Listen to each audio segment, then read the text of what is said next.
the ancient Orient with a history of thousands of years.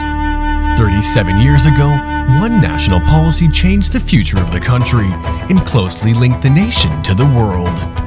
It was an era of reform and one of China's opening up.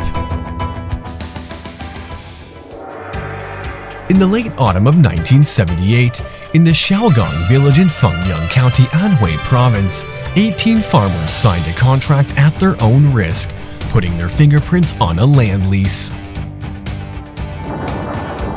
The grand curtain of China's reform and opening up policy was thus raised. 14 years later, in spring, an 88-year-old Deng Xiaoping rode a train to southern China, and there he gave his famous speech to set the stage for building a socialist market economic system.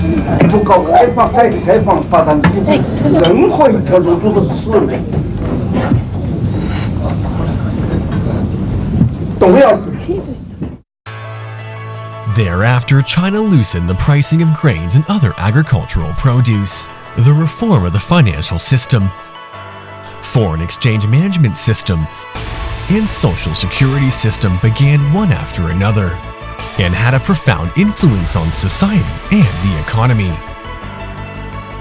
A group of coastal cities represented by Shenzhen became the pioneers of the reform and opening up policy.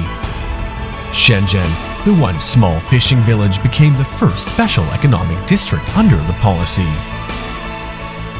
Tens of years after, it leaped to become an international metropolis, exemplifying the boldly try, boldly act political courage held by the reform pioneers. So agrees.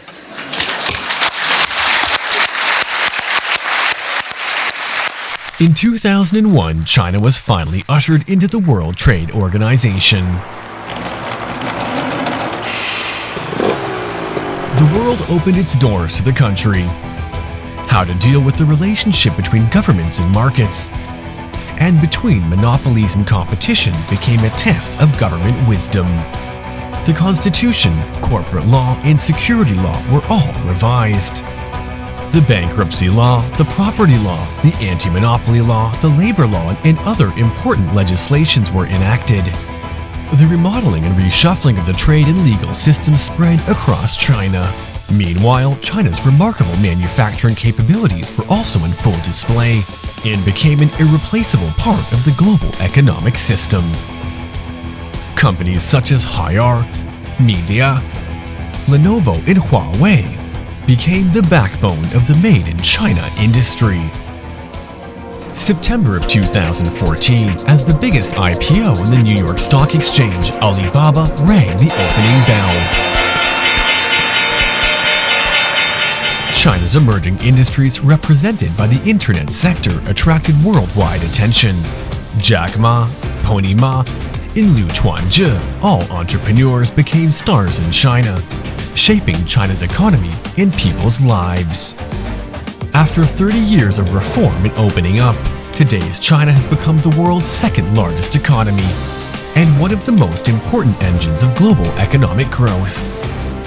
Over 37 years, the global markets encountered perilous storms, and the world economy underwent rounds of ups and downs.